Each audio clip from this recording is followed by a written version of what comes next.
Hola hermanos, bienvenidos a este nuevo capítulo. Te invitamos a que te suscribas, es gratis, le des like y nos dejes tus comentarios para que podamos mejorar y llegar a más y más hermanos con el mensaje de Cristo. De antemano, que Dios te bendiga. Evangelio según San Mateo, capítulo 27, del 62 al 66. Al día siguiente, al día de la preparación, los principales sacerdotes y los fariseos se reunieron ante Pilato y le dijeron: Señor, recordamos que este impostor, mientras aún vivía, dijo: Después de 3 días seré resucitado. Manda pues que se asegure el sepulcro hasta el 3er día, no sea que vengan sus discípulos y lo roben y digan al pueblo: ha resucitado de entre los muertos. Esta última impostura sería peor que la primera. Pilato les dijo: La guardia es vuestra, vayan a asegurarlo lo mejor que puedan. Fueron pues y aseguraron el sepulcro, poniendo un sello en la piedra y poniendo la guardia. Palabra del Señor. Gloria a ti, Señor Jesús. Normalmente, cuando uno piensa en seguridad de alto nivel, la mente proyecta casi de inmediato pues amenazas físicas, ¿no? Claro, objetos tangibles. Ándale, levantaban muros cada vez más altos porque la amenaza era súper visible. Era un ejército invasor ahí en el horizonte.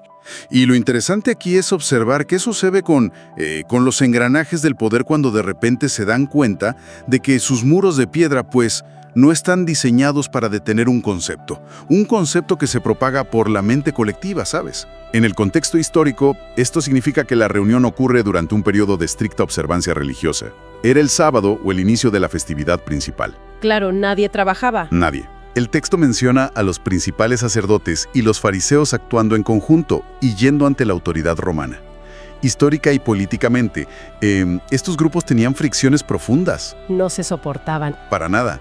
Representaban acciones distintas con intereses muchas veces opuestos, y ambos compartían, además, un desdén generalizado por la ocupación del Imperio Romano. Van a suplicar recursos del Estado para intentar asesinar una historia antes de que alguien empiece a contarla en las calles. Al llamarlo impostor, intentan restarle peso místico y reducirlo a la categoría de un agitador criminal común. Pero en una teocracia, o digamos, en una estructura donde la autoridad religiosa ejerce el control civil, la teología es la política. Van de la mano. Exacto. No existe una separación tajante. Un desafío a su monopolio teológico es, por definición, un intento de golpe de Estado a su poder terrenal. Pues la primera impostura, bajo la óptica de su argumento, abarca toda la trayectoria vital de la figura central, ¿no? Sus discursos, las multitudes que congregaba, el desafío constante a la ortodoxia. Todo lo que hizo en vida. Ajá. Y todo ese movimiento, por masivo que fuera, tenía un centro de gravedad físico.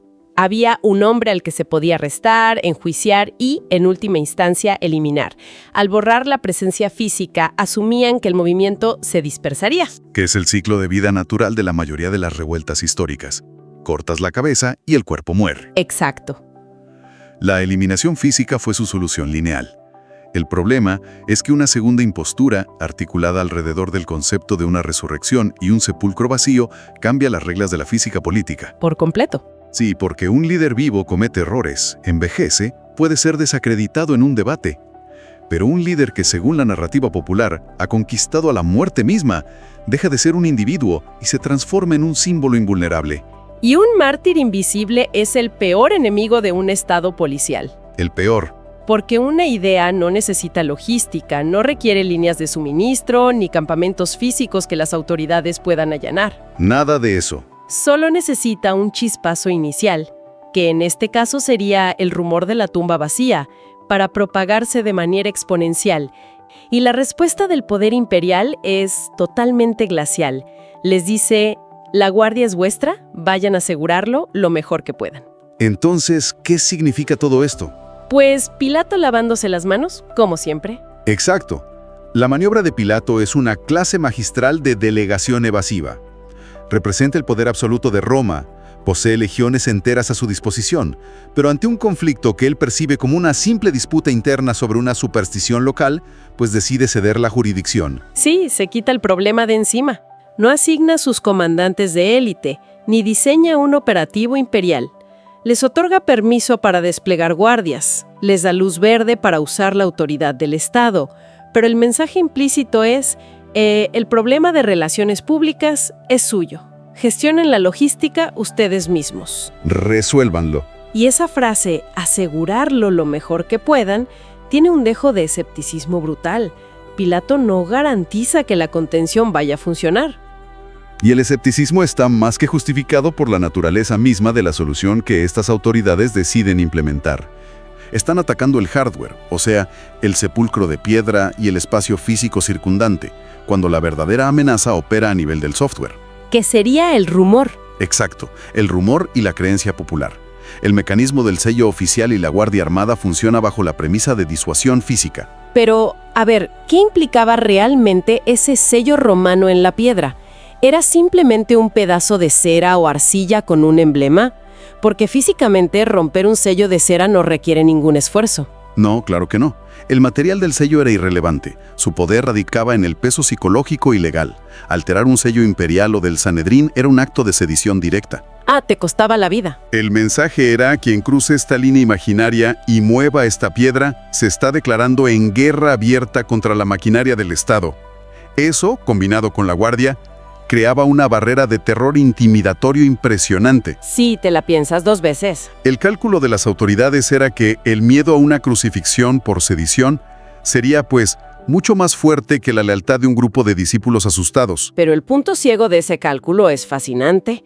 Asumen que para que la narrativa cobre vida, alguien tiene que acercarse físicamente a romper el sello y robar algo. Y no es así. Para nada, una narrativa no necesita acercarse a la piedra. El rumor no respeta perímetros de seguridad. Si 50 personas en un mercado al otro lado de la ciudad empiezan a susurrar que la figura ha resucitado, los soldados parados frente a la tumba sellada son completamente inútiles. Pintados en la pared. Literal, sus lanzas y su autoridad legal no pueden atravesar la ciudad para silenciar una conversación privada en un patio. Y la historia de la censura demuestra repetidamente este fenómeno. Cuando una institución intenta suprimir una idea mediante la fuerza bruta o el bloqueo de su punto de origen físico, generalmente fracasa porque ignora cómo funciona la transmisión horizontal de la información. Claro, de boca en boca. Exacto. La autoridad controla el nodo central, pero la red de simpatizantes distribuye la historia por canales periféricos, totalmente invisibles para el radar institucional. Lo cual revela una vulnerabilidad inmensa. O sea, todo ese despliegue de fuerza, la interrupción de las festividades, la alianza con los enemigos históricos, la movilización de guardias imperiales para asegurar una cueva, todo eso para custodiar el cuerpo sin vida de alguien a quien públicamente llamaban un impostor. Es una contradicción andante. En el fondo, esa sobrereacción confirma que las autoridades entendían perfectamente el poder magnético de las palabras que estaban intentando sepultar. Sí, y la paradoja de la fuerza preventiva es que a menudo legitima la amenaza que intenta neutralizar. Uy, sí. Al destinar recursos de máxima seguridad a un problema supuestamente menor, el mensaje que el Estado le envía a los observadores silenciosos es clarísimo. Les dice: esto nos aterra profundamente. Y la gente no es tonta. Para nada. Y cuando el poder establecido demuestra terror frente a una idea, el pueblo deduce inmediatamente que esa idea tiene un valor enorme. Y bueno, ya para ir destilando los aprendizajes, al ver los eventos y las decisiones que muestra este fragmento histórico, surge un panorama clarísimo sobre la anatomía del miedo institucional. No es simplemente el relato de unas autoridades asegurando un perímetro, para nada.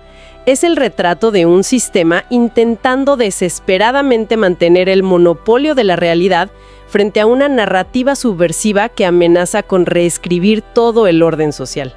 Muestra el límite absoluto de las herramientas tradicionales de control. Cuando el pánico por perder el dominio de la historia oficial se apodera de una estructura, la reacción por defecto siempre será volver a los instintos más básicos. A lo físico. Intimidación, despliegue físico y burocracia coercitiva, incluso cuando el sentido común indica que una idea no se puede apuñalar ni encarcelar. Y creo que la razón por la que diseccionar esto resulta tan útil hoy en día para quienes nos sintonizan es porque ese comportamiento no se quedó atrapado allá en la antigüedad. No, sigue igualito. Es un patrón psicológico y político profundamente arraigado que se repite constantemente. Se manifiesta cuando un gobierno bloquea el acceso físico a torres de telecomunicaciones para evitar que se organicen protestas, ignorando que la indignación ya se coordinó por otros medios, por ejemplo. O los abogados corporativos. Ándale, también se ve en las corporaciones que envían ejércitos de abogados para intimidar a un empleado que amenaza con revelar información interna, sin darse cuenta de que, la presión legal solo atrae más la atención de los medios. Efecto Streisand puro. Totalmente. Los instrumentos evolucionan. Hoy no se utilizan sellos de arcilla ni guardias con escudos, obviamente. Se usan requerimientos judiciales, algoritmos de supresión de contenido, campañas de desprestigio en redes. Sin embargo, el impulso inicial dictado por el pánico es idéntico: intentar aplicar un candado físico o legal a un problema de índole ideológica y de comunicación. Y esa desconexión entre la táctica y la verdadera naturaleza del problema nos lleva a un escenario que da mucho en qué pensar, pero el texto sugiere una consecuencia aún más profunda sobre este tipo de control de daños, y creo que es algo que vale la pena que cada quien analice detenidamente más allá de este espacio. O sea, cuando una estructura de poder reacciona con un nivel de paranoia tan desproporcionado, convocando alianzas imposibles, interrumpiendo protocolos sagrados y plantando un sello imperial y una guardia armada para custodiar una simple tumba, todo con el fin de evitar que nazca un rumor. Ajá. Si ese plan de contención extremo llega a fallar y el rumor se escapa, ¿no es precisamente ese exceso de seguridad oficial lo que le otorga la validación definitiva al movimiento? Le da toda la credibilidad.